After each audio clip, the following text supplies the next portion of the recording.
Hi, everybody. Welcome. My name's Sarah Haven. I'm with Gallery One, and I'm here with Monica Miller, our director, and the man of the hour, as is often the case, Joe France. Joe manages all of the wine that we have coming into the gallery for so many events. And of course, we have our big wine tasting coming up on June 13th. It's really a wine sale. And you can go online now to our website. You can find a link there and start buying wine, all the wines that Joe has selected for us, as he does every year. Thank you, Joe. And we're here tonight because we need an excuse to drink together. It's always helpful. And because really, actually, Joe is so knowledgeable. And if you see part one, which we had maybe a little too much fun doing, that was white. So we decided we needed to learn more about some red wines this evening. So Joe, why don't you tell us what we're drinking first, please? Okay, thank you. Welcome to this second event. We're all in the hopes it'll be a little more coherent than the first one, although Sarah was totally correct. We had a lot of fun doing that. Okay, tonight we're gonna drink a couple of our reds that we are having this year at the event. We actually had both of these reds at last year's event. There was a vintage change with one of them. But the first one we're starting out with is Sevilla Cellars Barbera. So cheers to Sarah and Monica. Cheers. Cheers. Barbera is an Italian varietal. It's has nice acidity, meaning good acidity. That means it stands up to a wide variety of foods. If you look at it. So like for foods like pizza? Oh, it would work fine with pizza. It would work fine with barbecue. It'll work any meats. It'll also work well with a lot of maybe roasted veggies, things like that. It'll stand up to it because of the acidity. And it's got some very nice earthy tones to it. You can smell fruit. It's definitely a fruit, but it's totally different than the one that's going to be coming up next, and a lot of other reds. So it's a food-friendly wine. You notice when you hold it up, say you hold it up to a white background, and you look at the edge of the wine in the glass, it is a little bit lighter red right around the outside edge. You can see it's kind of ruby red. Mm-hmm. Instead of totally dark. And so it doesn't have as heavy a coloring from its skins as some of the. I love smelling this wine. I feel like blackberries. I don't know what's going on in there, but I could definitely eat it or drink it with dessert too. Is that? It probably wouldn't go too well with a sweet dessert. Okay, all right. Yeah. Like a crisp, like a summer crisp maybe? Maybe if you had a tart type of a berry thing, a real tart. Yeah, because I can taste that earth you were talking about a little bit in the back of my tongue, a little bit on the back of my throat, kind of as it goes down. There can be, I can kind of detect a little bit of smoky tones too, smoky and that earthy. That comes from the oaking that was done. But it definitely you get a kind of a tart fruit that comes through, but lighter, easy to drink. It has a lot of character to it. I am loving it, I gotta say.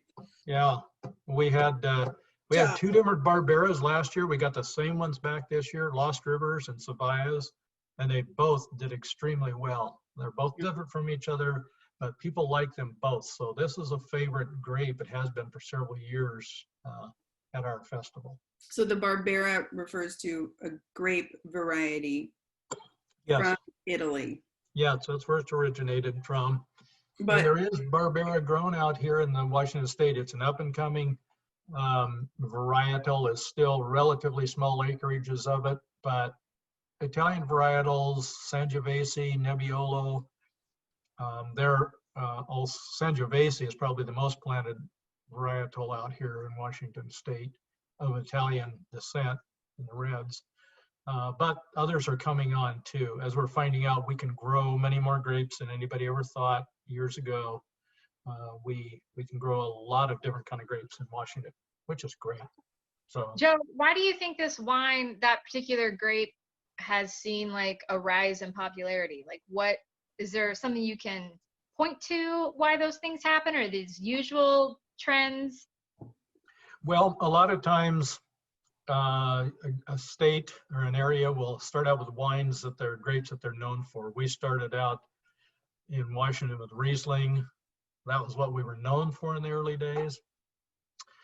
And then Chardonnay came on board. Merlot was big in the reds at first. And Cabernet started coming on. Now Cabernet is the most grown grape at all in the state of Washington. But as we've introduced other new varietals, after a while, people want to try something new, or maybe they've tried it from a different area in the United States and they go, boy, I wish I could get something like that made up in Washington. Well, every new varietal that comes out, if good winemakers are making it and they do it well, it is a good wine. Obviously, we can make great wines here. And I think that is part of the reason this is coming up. Just like anything new like that, generally people will take it on and embrace it. And then you'll start to see over time, you'll see some of the other old standards, some of those will fall down a little. But Okay, but when you say those reasons. when you say grown here and they decide to grow it here, like Mhm. how long of a process is that? I mean, that's not an overnight commitment. Right? No, especially for red wines, all grapes when you plant them, the third vintage, the third year that after they've been planted, they will have usable grapes that you can use to make wine with. Every year that you go beyond that, the grapes will get better and better and better. So the first vintages, generally you'll see that they don't last as long after you bottle them and sell them. They won't last as long as the year, if you get more years on the grapes growing. They will last longer, especially the reds. And this is, what year is this? 2016, so those were picked in 2016 and started the winemaking process in the cellar then, and it was released in 2018. They usually about 2 years for a red wine after it's picked, which is the vintage date on the label, before it's released for consumption. Some wineries will keep them longer, 3, some of them even up to 5 to 6 years before they release them. It just depends on when they feel it's going to be ready. I feel like when people bring out nice bottles of wine, it's like the older the better. They're like, look at my dusty bottle of wine that I've been saving just for you. True up to a certain extent. Yeah, is there like a peak number of years, or Yes. does that vary per winery or grape? Varies because of both reasons. Red wines last longer than whites generally, and that has to do with the fact that they are usually aged in barrels, wooden barrels, and that the barreling adds to the ageability of wines. Now, the quote unquote old world style from Europe, they used to make wines with lower amounts of alcohol. That tends to generally allow a wine to age longer. It isn't as good in its early years. It's still really tight and bitey. Whereas the New World wines like we're making in the United States and some South American countries, and even Europe is kind of starting to change the way they make their wines too in a lot of cases. Those are made to be drank early, right after they're released sometimes, or certainly for the reds within a year. They generally tend to have higher alcohol, bigger fruit. They're much better earlier on, but it's very probable that they won't last 30 years and still be good. I say right now, the stuff that you get in terms of what you most people think of as good. I'd say you should drink them 5 to 8 years after their vintage date. Writing that down. So you ought to be I this. can take 5 to 8 years. I don't know. How do people do it? It's like, Well, this might be a good place to plug the value of buying multiple wines, many wines that will last you for a couple of years so you can impress your friends. Because if we sell, or if you buy more than 6 bottles, you get a 5% discount. And if you buy more than 12 bottles, you get a 10% discount. So buying in bulk definitely pays off both in cost and also in cachet during your dinner parties, right? If you can like hang on to them over the next couple of years, which is really unlikely around here. But I'm loving this Sevilla Barbera. What else are we having from them in the sale? We're having a what I think is one of the best value wines, especially in the red category. They have a separate line called the Jack, and they make Cab, Syrah, Riesling, Chardonnay, and this year, or they brought out, it's a 16 also. And this line was set up for distribution out to fancy restaurants and stuff like that. It wasn't available normally at a retail place. Like, we're lucky to get our hands on it. This is a Grenache, which is, again, another one of those new reds. Grenache started in, gosh, I think it was Spain is where it started, but it's been in France just about as long, I believe. And it's also been in Italy.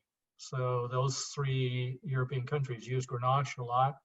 Again, it's a lighter wine. It's lighter than Barbera. One of Sevilla's other ones we have this year is a Grenache. It's only I think it's $18 or $19. It's a real buy. That's a deal, especially if you buy a lot of them. Yeah. That's right. You also mentioned alcohol content, and that makes me want to move on to the next one, because I feel like if I drank all of this one first, then I might slow down the process for the second one, and I'm eyeing it. Well, I want to insert one little reason to just take your Grenache. We got into this a little bit last tasting. Sarah asked, "What about legs? What do legs mean?" Okay, so take your glass. But this is a Barbera, right? Take Barbera. Yeah. Now hold it up and roll it around, and now take it down and see. Oh my goodness! Look at, you can see it hanging up there. We couldn't see that hardly at all in any of our whites, right? Absolutely. Well, that's because this is 14.4% alcohol. It's higher alcohol. I knew it.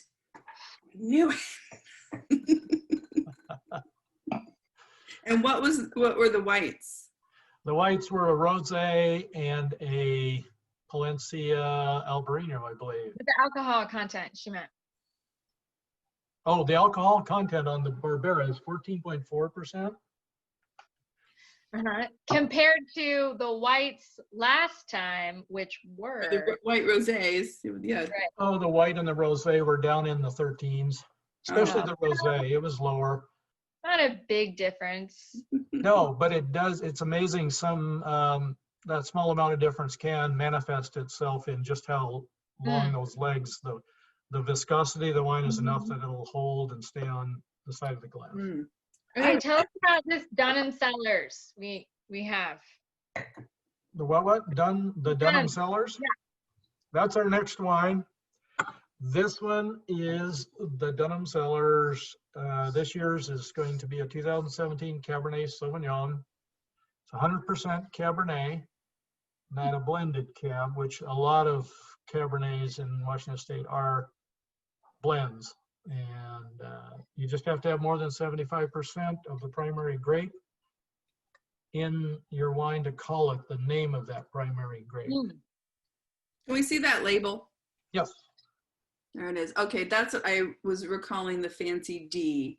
Okay. Yeah, that's their coat of arms they use. Now this one, it's 14.1%. I feel like it's smoky. Is it smoky?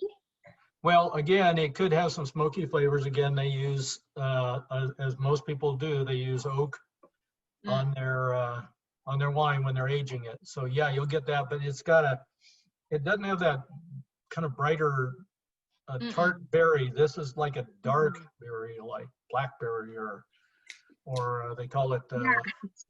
There's more of it's like more, it coats your mouth a little bit more. Yeah. We're so professional now, Sarah. What is like the ideal temperature to serve? Because when you delivered the rosés last time, you said, put these in the fridge.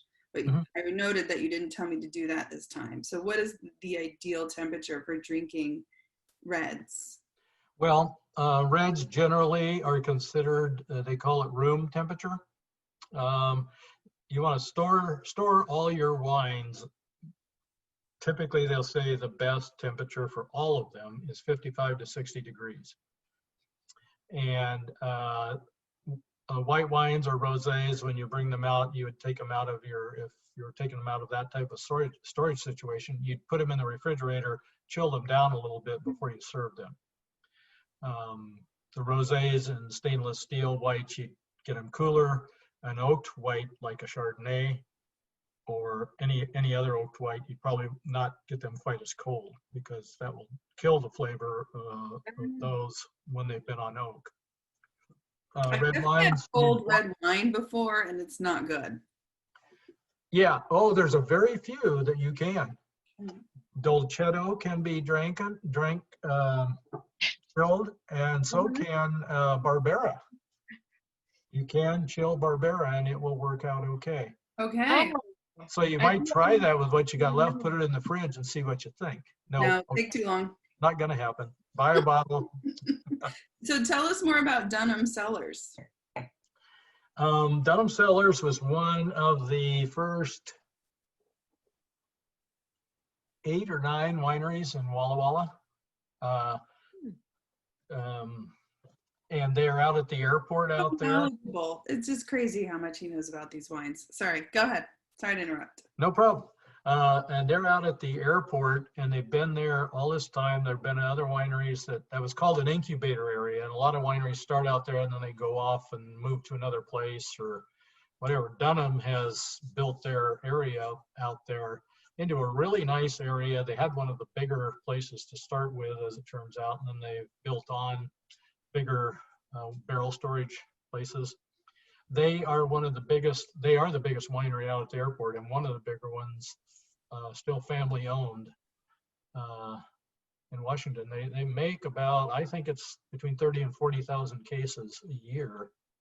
And that's big for a family owned winery. Pretty much all reds. They do make now a rosé, and they've pretty much always done a Riesling and a Chardonnay, and then they've added Sauvignon Blanc, which we're going to have one of that here at the festival. And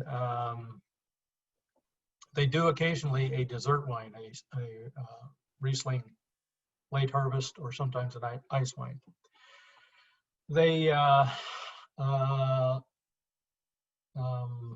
Eric Dunham was the winemaker that started, along with his father and his mother. They started the first winery, and Eric started out, became the winemaker at Lake Cole. Then he started up making Dunham wines while he was at Lake Cole. This happens a lot out in the industry. And then he left there and started his up. And turns out I got in right at the very first when he started. So I'm one of the original charter members still in Dunham Wine Cellars Wine Club. So that was fortuitous on my part. And because he makes these great wines.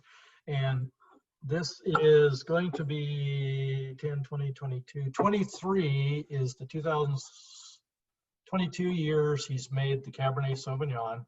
That was his first one he made.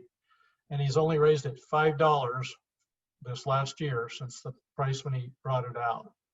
So can you mention again the other wines that you have available from Dunham, and then maybe share the variety of other reds that Yep. someone can expect to find? Yep, you betcha. Dunham, we will have their Sauvignon Blanc. We'll have a inexpensive, I think it's $19 little red blend called Three-Legged Red. Perennially a good seller for us too. We will have the Syrah. It's one of my favorite Syrahs. I think I mentioned the last little event that we did here, that it was one of my favorite wines to have with prosciutto wrapped prawns. And then we'll have the Cabernet Sauvignon. So we have 4 from them. As to other reds, we'll have Malbecs from College Cellars and Airfield Winery. We will have Carmenere from College Cellars, and Bartholomew makes a couple of wines that have Carmenere in them, in it. Soldier On and Reciprocity, which are red blends. We'll have some Italian varietals from Grosgrain, Alianico. They'll have a Tannat, which started in France, is now known as Uruguay's signature wine. Oh. Tannat, it's blended with Cabernet a lot. And Mourvedre. And they also have Grenache in a couple of their wines and standalone varietals, which we aren't having their Grenache, but those other blends. There is a Malbec and Syrah blend from Lost River called Massif. It was a good seller last year. We have a red blend, a Bordeaux red blend from Mercer Estate Winery, Cougar 5 blend. And you'll have a Sangiovese Cabernet and Merlot blend called Dina Ray from Soule Cellars. It was their best seller last year. We sold a lot of that. That was really a good wine. Walla Walla Vintners, they're all red. Dolcetto, mentioned that earlier. Sangiovese, Cabernet Franc, and a Walla Walla Valley Cabernet. So Walla Walla Vintners and Dunham, between those 2 Cabernets, you've got 2 extremely nice cabs. We got a lot of other reds. It's all good. It's all good. And I love how the website is so, and I'm not even just saying this, I love how we can just say red, white, rosé, and all of those will come up, or you can search by winery. So we could do Denham, we could just pick the winery, go from there and learn about them on the website, or search by all and then just get one of everything. Is there a button for just buying one of everything? Oh, no, I did not think of that. Good idea, though. Just one of everything in the cart. They should come up with that on Shopify. I know. I think that would put you almost at the magic 3 case level. There you go, probably. We're looking into that. But in the meantime, we'll invite people to visit the website, which they can find at our website, which is gallery-1.org. It's super easy shopping. And maybe Sarah or Joe, you could talk about the pickup process. Well, one thing to remember while you're in that website, don't forget to enter your discount.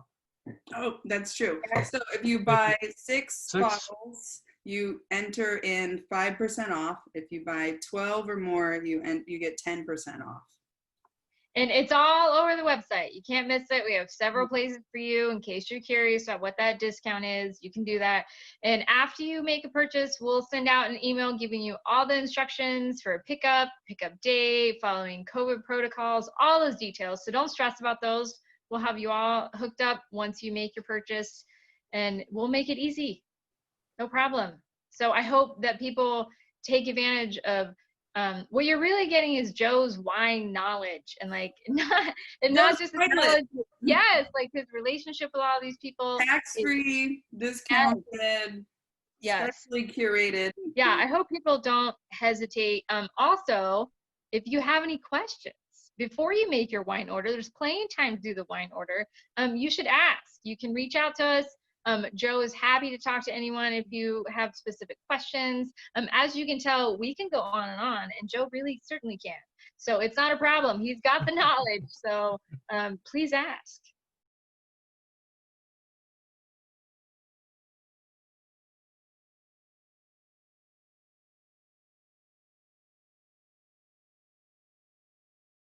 Well, the thing that makes wines age is chemicals that are called tannins, and they're in the skins of grapes or the seeds or the stems.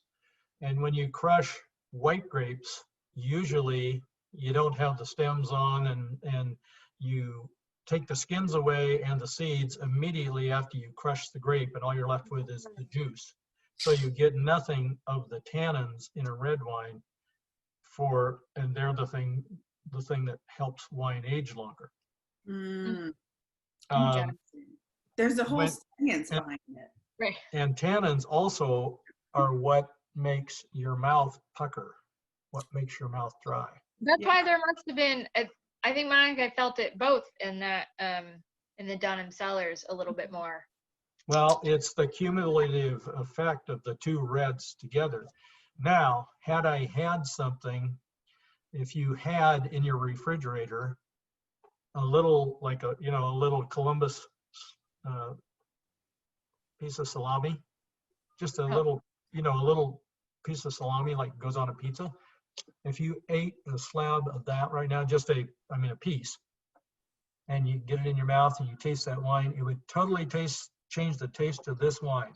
And you'd say, oh my gosh, I'm tasting all those things you're talking about. And the reason, because you have had you're getting on quite a bit of red wine, those tannins have went to work on your saliva glands. It's making my Monday, Tuesday a lot better, I will say. Right. Yes, me too. Thank you for saving our Monday, Tuesday. Yes. Thank Yeah. you. No, that's what, are you trying to shut me down now?